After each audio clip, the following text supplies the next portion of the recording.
Deep dives and blue skies. Welcome back to Talking Blue with Nick, the best Dodgers analytical podcast that you can find.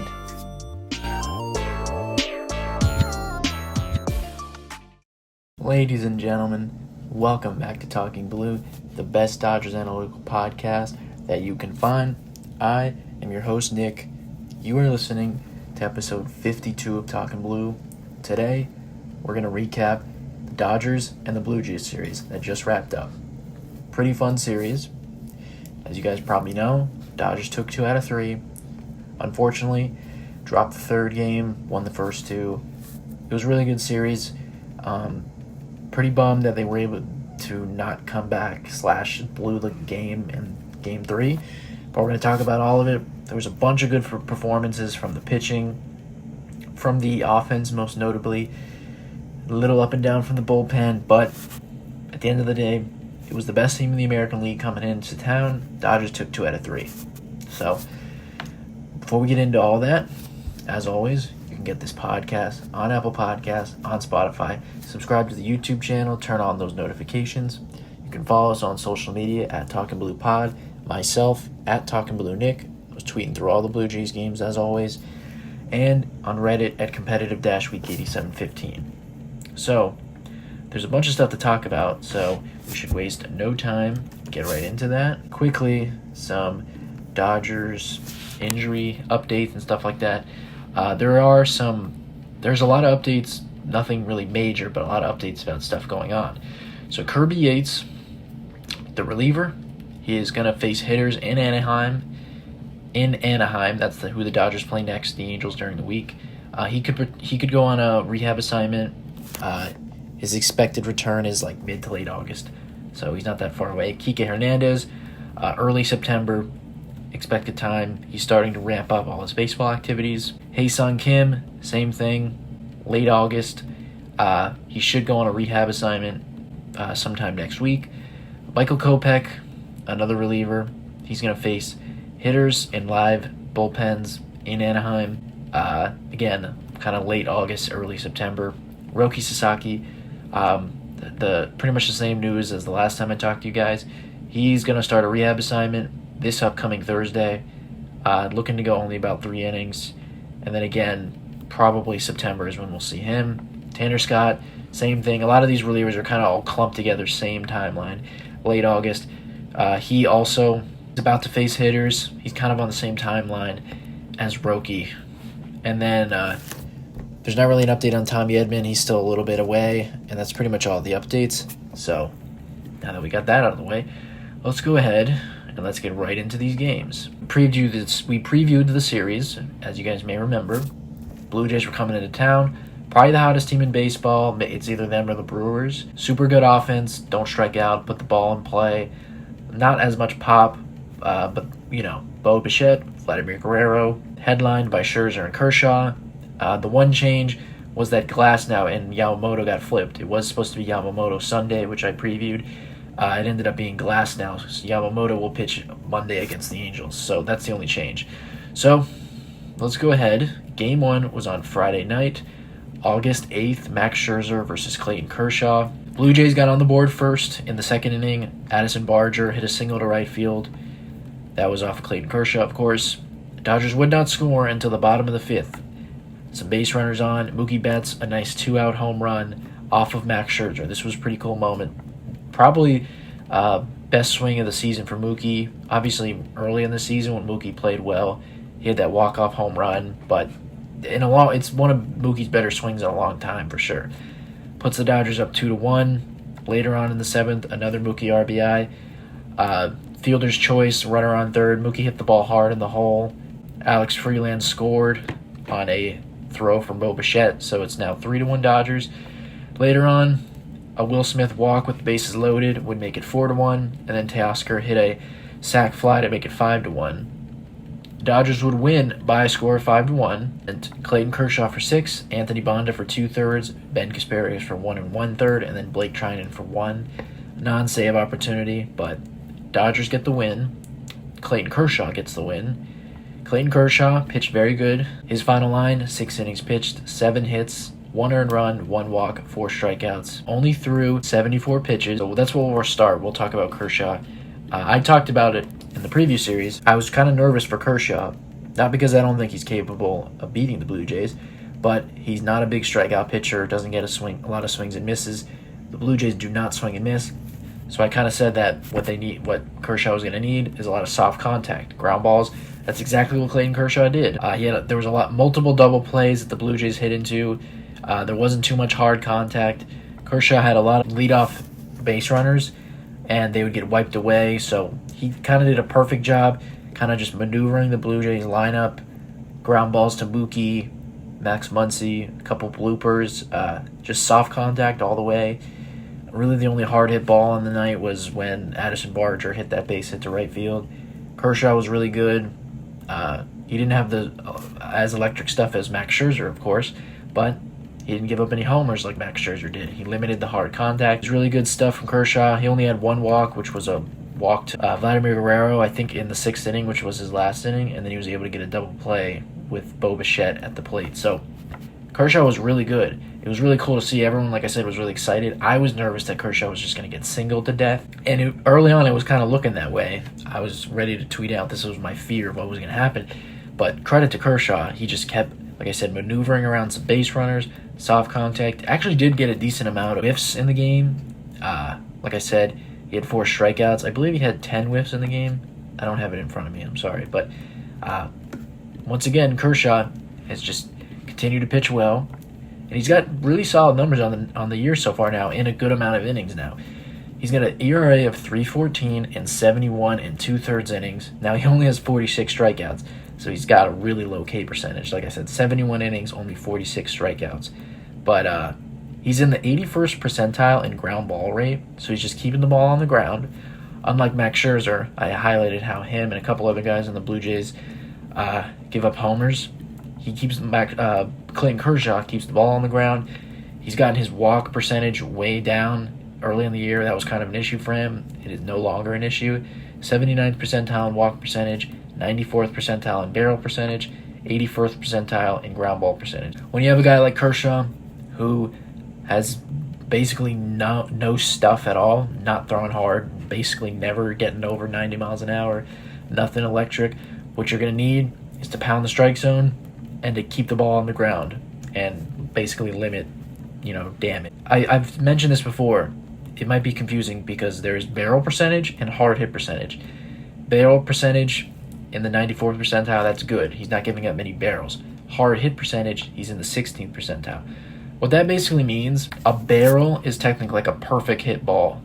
If you want to think like MLB The Show, they have a perfect. A barrel is like a hard hit ball. Hard hit ball is 95 exit velocity or more off the bat. So that you could hit the ball 97 into the ground and it's a ground out, that's considered a hard hit ball. A barrel is when it is at a certain launch degree, so it's like a perfect hit leading to a home run or an extra base hit. So Kershaw, because he has such a high ground ball rate, when the ball is hit hard, it's on the ground or it's just not leaving the ballpark. Guys are hitting the ball hard off of him, just not really in the air and stuff like that. So that's really all you can ask from Kershaw at this point in his career. It's led to an ERA in the low 3s. One of the other things I just wanted to talk about is Mookie Betts. I'll probably talk about him a little bit more as we go on, but Mookie Betts has continued to make a lot of really good contact. He had more hits throughout this series. Obviously, he had that home run. So I just wanted to give some numbers. Now, they're very recent. It's not a long stretch. Mookie has not, crushed the ball in the month of August, and we're only 10 days into August, but at the start of this week, so it's been 6 games. This isn't accredited to the game that was played Sunday because this just happened, but in his last 22 plate appearances, again, Sunday is not included in this. He has a .333 batting average, 364 on base, 571 slug, 935 OPS, with a 160 weighted runs created plus. His hard hit percentage has gone up a lot. I put that out on my Twitter. He made a lot of hard contact throughout the series. And even in some of the games like Saturday and Sunday where he only had 1 hit, he still had a lot of hard hit ground outs and line outs. There were more in this game today, so I'm going to dig through those later and I'll put it out on my X for if you guys want to see that. his hard hit percentage has definitely been going up more, so that's good. Mookie looks a lot better at the plate. I feel a lot better about him as of late because he's making more hard contact. It's actually funny that there's an article out there that JD Martinez, his former best friend, former teammate with the Red Sox and of course the Dodgers in 2023, came up to see him in Tampa. Went up to Tampa to see him. JD Martinez is a South Florida local guy. Went up to Tampa and had some, I don't know how they worded it, but conversations, BP session, whatever you want to talk about. And Mookie's looked really good since then, so maybe he unlocked something in his swing. What I thought was really interesting is Mookie in one of his interviews talked about how I won't quote him exactly, but he basically alluded to how this is a lost season for Mookie at this point. His numbers have been tanked way down there. There's kind of no saving the season. I mean, he could go on a heater for the rest of the year and get his OPS into like the low 700s, which would be solid, if you consider he has a pretty good glove at short and you have a slightly above league average bat, good base runner, stuff like that, is still a really good player. But at the end of the day, it's a down year for Mookie regardless. So he's kind of mentally accepted that in his mind, and he's basically just going out there and every at-bat is just trying to help the team win and do what he can that day, that at-bat, which I think is an interesting mindset because in baseball it's so easy to kind of get caught in it's such a fast game and you can get caught in how quickly the season and everything kind of spirals. Mark DeRosa on MLB Network always says how what's rough about when you're in a slump, one small part of it is every time you go up to the plate and you see your numbers on the scoreboard and you see those horrible numbers, it's like you're walking up to the plate and you already got 2 strikes on you. And as a player like Mookie, who's so used to being a superstar player, you go up there and you see those numbers every time and you just know how bad you are. It's like you're falling deeper and deeper into a hole trying to dig yourself out of it. And Mookie, I think it's an interesting mindset and a good mindset that he's kind of just flushed. This is a bad year. There's nothing I can do to save my numbers at this point. But what I can do is try to help us win every night. Play good defense. Just try to do the right thing at the plate. And maybe, just kind of not worry about your numbers and just worry about just doing the right thing at the plate. Could lead to some better stuff, and it has so far. So I just wanted to give him some credit. Again, there were more hard hit balls this weekend. I think he only had 1 hit in each game, Saturday, Sunday. But in this game against the Blue Jays, in the first game, when Max Scherzer went, Mookie had 2 hits, multiple hard hit balls, obviously the home run, 3 RBIs, so he's in a much better spot. I feel a lot better about him, and hopefully that continues. So, again, he still has really bad numbers, but the OPS has slightly gone up, and he still has that really good process at the plate. He doesn't chase. He doesn't whiff that much. Isn't walking as much as you would like. If we can see a little bit more pop and the hard hit numbers go up, that's going to be really good. So I'm more confident than I was a few weeks ago that Mookie can actually turn this around, get hot in this last 2 months, and actually stay at the top of the order and feel good about it. Where, if you would have asked me 2 weeks ago, I would have said, come October, Mookie kind of has to go down in the lineup. So, again, we'll see. There's still a long ways away. So let's go to Game 2. I spent like 14 minutes on the first game, so let's try to go to Game 2. Blake Snell, Chris Bassitt. We talked about it. Blake Snell had very good numbers against the Blue Jays in his career. Not the same for Chris Bassitt against the Dodgers. He had not had good numbers against the Dodgers. Dodgers got on the board first in the bottom of the 4th. Max Muncy continues his tear since he's come off the IL. He hit a 2-run homer to left field, shot it out down the left field line, which is pretty cool. You don't really ever see him go the other way. Dodgers go up 2-0. Later on, next inning, Shohei, he hits his 40th home run of the year to dead center. Absolute bomb. Shohei looked like he had been hot lately, but starting to hit, more and more home runs. 40th home run of the year, 3-0 Dodgers. Later on, with the bases loaded, Dalton Rushing, one of his bigger hits in his young career. Base hit up the middle, 2-run score. Now it's 5-0 Dodgers.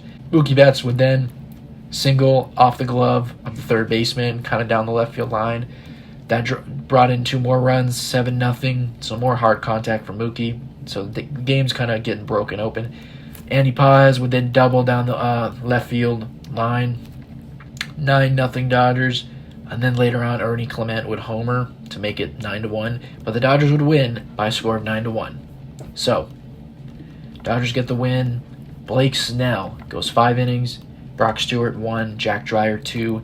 And then Alexis Diaz goes 1. So really, the main talking points of this is Blake Snell, and then obviously the pretty electric offense. So Blake Snell, second start since coming off the IL. We talked about it. His first start was against the Rays. Although he gave up those 2 fake homers, he looked really good in that start. A ton of whiffs. He had 19 whiffs, I believe it was, in 5 innings. Blake Snell in this start against the Toronto Blue Jays, 5 innings pitched, 3 hits, no earned runs, 3 walks, 10 strikeouts, 18 whiffs. So if you do the math, through 10 innings pitched on since coming off the IL, 37 whiffs. A lot of swings and misses. So I've talked about this before, but not too much because Blake Snell's been hurt all year. Blake Snell has a very particular way about him and how he pitches on the mound. He's kind of a weird pitcher because he has 2 Cy Youngs in his career, but has not thrown a ton of innings. That is because he does not go deep into games very often. He's kind of a pitcher who's going to give you 5 innings, and if he's efficient, maybe he'll give you 6 and pitch into the 7th.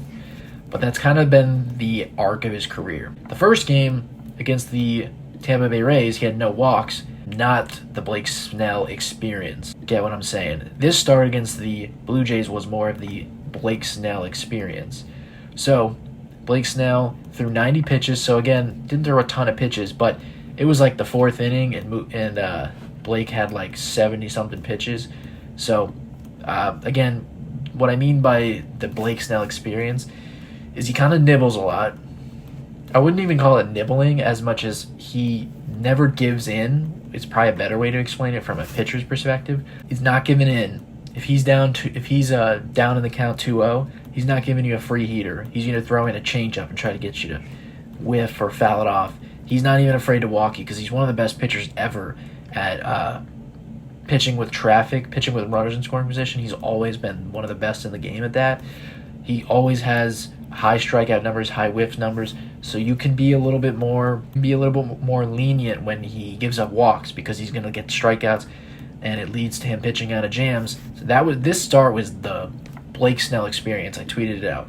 5 innings pitched, 3 walks, 10 strikeouts. So there's like no balls put in play, but there was traffic because of his. Now it was only 3 walks, so he didn't have horrible command. But again, if you just watch his at bats and watch his innings, he will pitch behind in the count sometimes, and he just does not give in.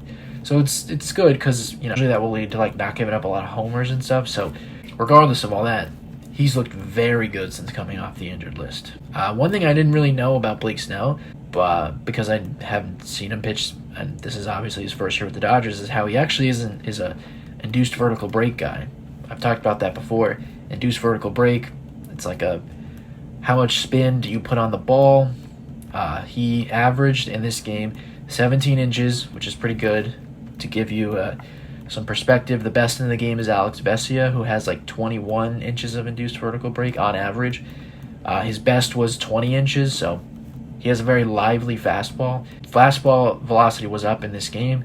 On the year, he's averaged 95.3. In this game, he averaged 96.3. Actually hit 98.4. So, again, just like Tyler Glasnow, been throwing harder. The command looks pretty good. Blake Snell's individual pitches are pretty good, with the exception of his fastball so far. I told you guys that in the previous series that was kind of the one thing he needed to work on, I guess. Number did go down. He had like a 400 batting average on his fastball. Right now it's 355, but his changeup has a 100 batting average against with a 47.7% whiff rate. His curveball is a 211 batting average with a 30% whiff rate. And then his slider, which he didn't throw a ton of in this game, 200 batting average against, 54.5 whiff percentage. He's got 19 innings pitched on the year so far, a 2.37 ERA. Doesn't have a ton of strikeouts. Again, a lot of that is because of his first few starts before he went on the IL.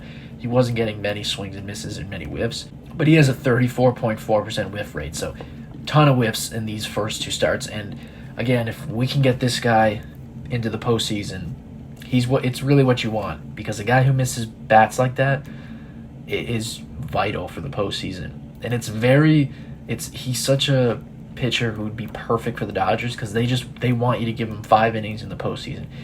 If you can give us like a start like he did in this start, 5 innings, 10 strikeouts, no runs, we hand it over to the pen, the Dodgers would love that. So he's looked really good since coming off the IL. I'm really right now the pitching staff is looking very good. They're in a really good spot. I just hope they can keep the guys healthy, but their pitching staff's been really good. And then obviously they only gave up one earned run in this game, so I just wanted to shine some light on a guy, Jack Dreyer. I haven't talked about him since probably April. It's just, relievers aren't that sexy, and Jack is not the, biggest high leverage guy on the Dodgers, so it's just easy to forget about him. But I just wanted to give him some credit. 26 years old in his rookie season, first ever season. He didn't even come up in previous years for 2 innings or something and get sent back down. First time ever being in the big leagues. He has 57 and a third innings pitched this year, and he has an ERA of 2.98. And he's actually been unlucky because his expected ERA is 2.36. So he is outperforming even a little bit of unluckiness. So even though he doesn't throw too very hard, again, another induced vertical break guy. He averaged 19 inches of induced vertical break, and he maxed out at 21. So I've talked about that before, but he's very similar to an Alex Vesia. Isn't as electric as Vesia and doesn't get as good as swing and miss numbers, but he's in the 96th percentile in barrel percentage. So again, in a bullpen that has kind of struggled most of the year, even though they have all these good pieces, it just hasn't come together yet. He's been the one guy who's kind of not had a home run problem, as we'll get to in the third game. Vesia has been their best reliever. He has given up some homers, and they have other guys in the pen who have done that. Dreyer's kind of the only guy who doesn't have that issue right now. I said, like Clayton Kershaw, the one thing he hasn't been doing is giving up hard hit balls in the air. Jack Dreyer has been doing the exact same thing. A guy who's definitely going to be a part of the postseason roster. Again, he won't be their first, reliever, first lefty option out of the pen, but a guy that if he comes into a game in the 4th, 5th, 6th inning, you're going to feel pretty good about. So just wanted to give him some credit. A disservice to go this long and not talk about Jack Dreyer. That's pretty much it from this game. Dodgers offense popped off. Obviously, Shohei had the 2 hits, including the 40th homer. Mookie in this game only had 1 hit. Did continue to hit the ball hard. He's kind of, as he's played really well the last week or so, he still gets unlucky. There's been a lot of lineouts and hard ground balls. Freddie only had 1 hit, but of course Max Muncy had that 2 home run, including 2 hits. Andy Pa has had two hits, which is nice because he's been cold. And the Dodgers offense played really good in this series. Again, I'll get to Game 3 and then kind of talk about the series overall. But Blake Snell, he is looking very good coming off the IL. I can't wait to see his next start should be against his former team, the Padres. So another team like the Blue Jays that don't strike out. So we'll see what happens there. So again, I thought it was cool. I put it out on my Twitter, actually. The Toronto Blue Jays have the lowest whiff percentage in baseball. Enter Blake Snell. He had 18 whiffs in the game. So he dominated the Blue Jays, which was pretty cool. So let's go ahead and go to the third game, Sunday. Of course, it was supposed to be Yamamoto, but it ends up being Glasnow. He gets moved up. Glasnow versus Eric Lauer, Dodger nemesis. I thought they had a good chance to hit him well, and we'll get into that. So Blue Jays get on the board in this game first. In the first inning off Tyler Glasnow, Vladimir Guerrero doubles to bring in Bo Bichette. So they go up 1-0. He would get out of the inning. Then Shohei Ohtani leads off the game with a home run. His 41st of the year, his 11th home run to start a game. His 11th leadoff home run. So it's a tie game. 2 batters later, Freddie Freeman hits his 14th home run of the year. Freddie's been very good in the month of August. Even a little bit into the end of July, but in the month of August, he's been killing it. The powers come back. When Freddie's hitting the ball out to left center, he's locked in. And this was on an 0-2 pitch, left on left, and it was gone right when he hit it. I could tell it was gone by the sound of the bat. So it's 2-1 Dodgers. Later on in the second, another Freddie RBI. This time, it's with the bases loaded. Dodgers go up 3-1. You're feeling good. Fortunately, the offense would go a little cold from here on out. In the 6th inning, the Blue Jays would get another run against Tyler Glasnow. This was on a bloop single, so he was kind of getting blooped to death here, but Glasnow pitched pretty well. He gets taken out after that.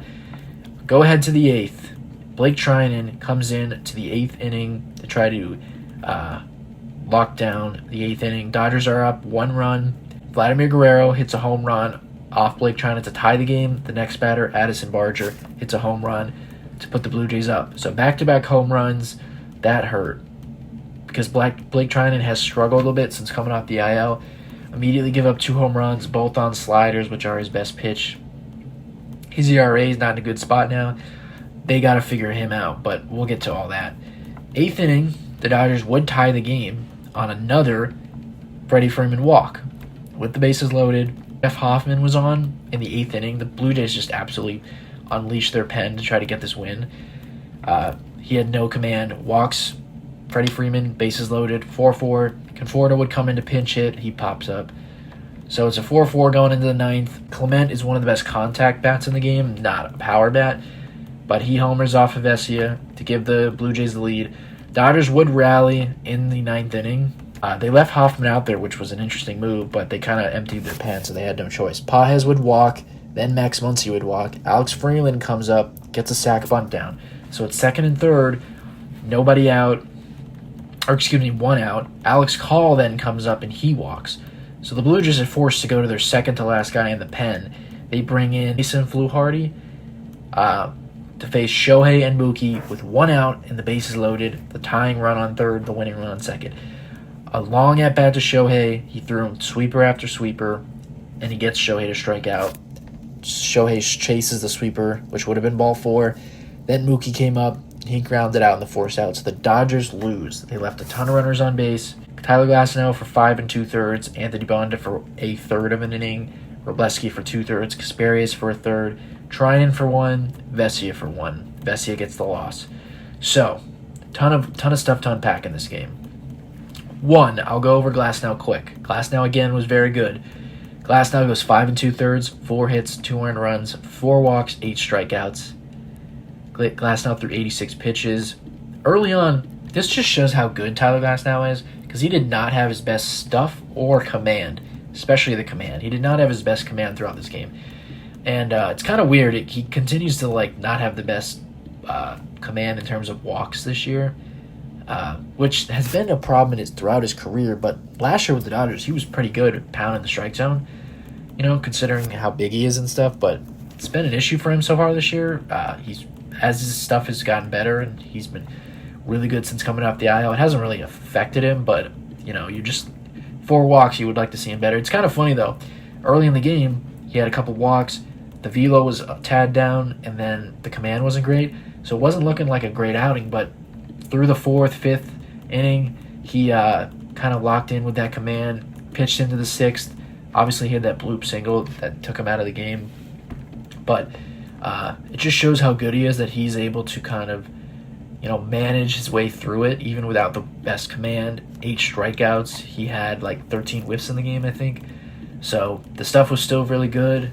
Like I said, the velocity was down a little bit, so I was concerned a little early on.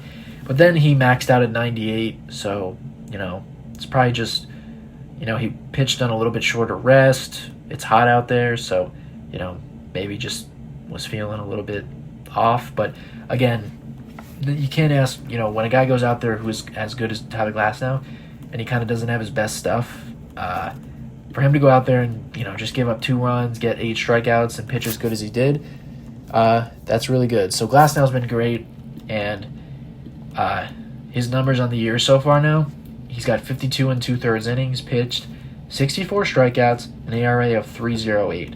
So his numbers are great now. He didn't pitch that great, just like Snell, before going on the IL, but since he's come off, he's been pitching for about a month now, and he's been one of the Dodgers' best starters. It's kind of funny because, ironically, Yamamoto, who's been healthy all year, has been lights out in the last month or so, but after Yamamoto, Glasnow's been dominant, pretty much.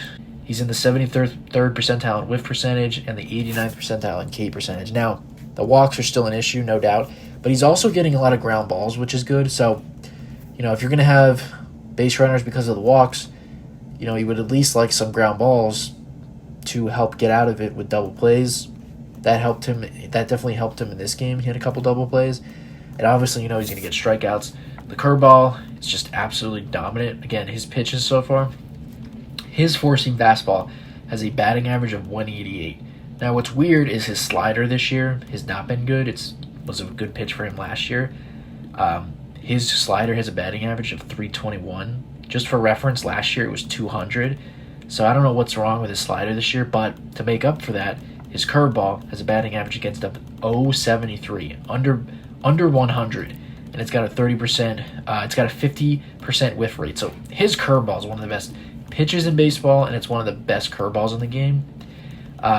They always show the numbers on the broadcast how when he gets to 2 strikes, he's pretty much the hardest pitcher to hit in baseball. So, again, just like Snell, I just want to see Glasnow in the postseason. I just would love it. Again, another guy that just the Dodgers would want him to give 5 or 6 innings. He's actually, even with the walks, is somehow like more of an efficient pitcher than Snell. Because even with all the walks, Glasnow has pitched into the 6th and into the 7th since coming off the IL.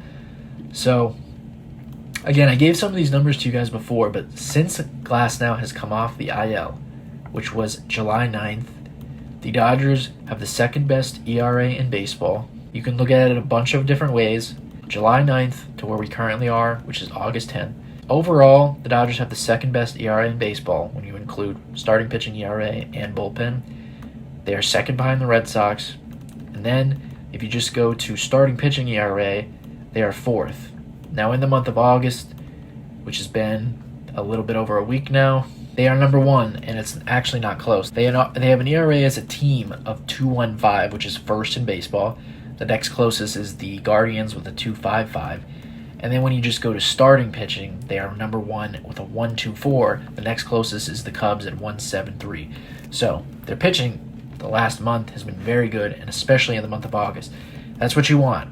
All year we've been waiting for the guys to come off the injury list, waiting for guys to come back, waiting for just the team to come together as a whole. Right now it's looking like it has. Now, of course, we're going to talk about the rest of this game. After Tyler Glasnow, Dodgers left a ton of runners on base. They were 1 for 10 with runners in scoring position, so they didn't do enough there. Really, what kind of lost them the game in the end was Alex Vesia and Blake Trinan. Blake Trinan's ERA is up to 4.63. Alex Vesia has an ERA of 2.61, so again, I'm not going to kill him. He, ironically, though, the last 2 times the Dodgers have needed him, he's kind of not come through. I believe in Blake Trinan long term, but he's an older guy. Hopefully this isn't the beginning of the demise of Blake Trinan, because the bullpen definitely needs him. Dodgers have kind of left themselves. The one thing with the trade deadline and some of the moves they made or didn't make is that they were definitely banking on guys to come back and for guys to be good, which is understandable considering all the guys they have on their roster, but, they need a guy like Trinan to be ready and to be good as a high-leverage guy. I think he will. He spent a lot of time in the IL, but so far he has struggled for sure. So, the Vesia, I'm not going to kill Vesia because he's been so good. Really what hurts them is not being able to hit with runners in scoring position. That Shohei at-bat was really bad. I know he worked a full count, and the guy, I can't think of his name right now, but he made a ton of good pitches left on left, but he just so clearly baited Shohei. You could just tell he was going to throw that sweeper. I was literally saying it out loud, don't chase the sweeper, don't chase the sweeper. He did exactly that. That's pretty much it from all the 3 games. The last 2 guys I'll just mention, Freddie and Muncy. Freddie's been red hot for a little while now. Freddie Freeman, he's hitting 305, a 378 on base, a 491 slug, and an 869 OPS. So his numbers right now actually look better than they did last year, which is nice considering how long he was kind of struggling in the summer. And then Max Muncy, you can't say enough about him. He's got 16 homers in just 337 plate appearances. He has a 261 batting average with a 389 on base. That's his highest in a few years. A 489 slug, and then an 878 OPS. And his at-bats just look amazing. When he came up in that 9th inning, he has got on a leadoff walk. I felt like he was going to hit a walk-off home run. He just looked so locked in. Muncy's always had great plate discipline, but there's just a level he goes to. When he is locked in like this, he just is barreling up everything. Great at-bats. It's like he's either hitting a homer or he's walking. So he has been amazing. And he's a big part of why I think the Dodgers are about to get hot and why their offense looked great in the series for the most part, and why it's going to continue, because he just adds another layer to the team. He brings a little bit more pop that they need, and then that great plate discipline. Because when guys like Freddie go a little bit cold, Mookie, then you're kind of relying more on guys lower in the lineup like Pages and Hernandez, Teoscar, and they're not great hitters in terms of plate discipline.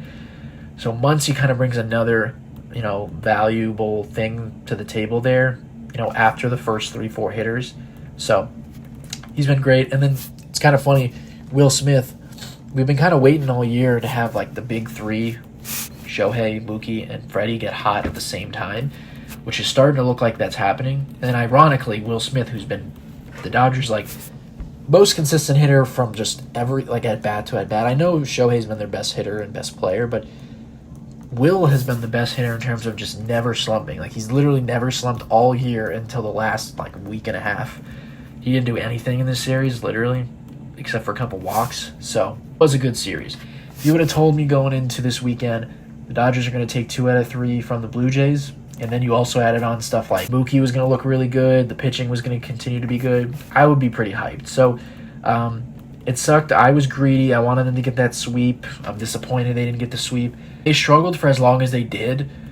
Sweeping the Blue Jays wasn't going to make you say, oh, the Dodgers are back. Let's go. They're hot now because it's only 3 games. But a sweep would have made you feel confident they are close to being back, especially if they sweep the Angels or win 2 out of 3. You come off of that, you feel great. Now just winning 2 out of 3, I know it's just 1 game. I feel confident they're back because of the way the at-bats have looked. They're continuing to search to get it all put together.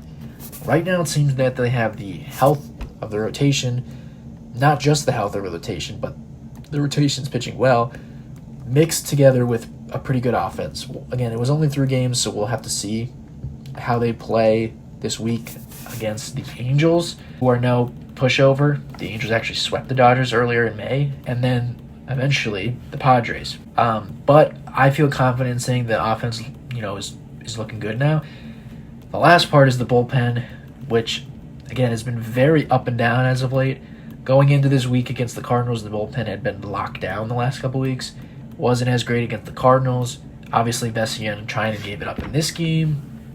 But in the other games, it looked good. So they're still searching. But, right now, Freddie Freeman looks locked in.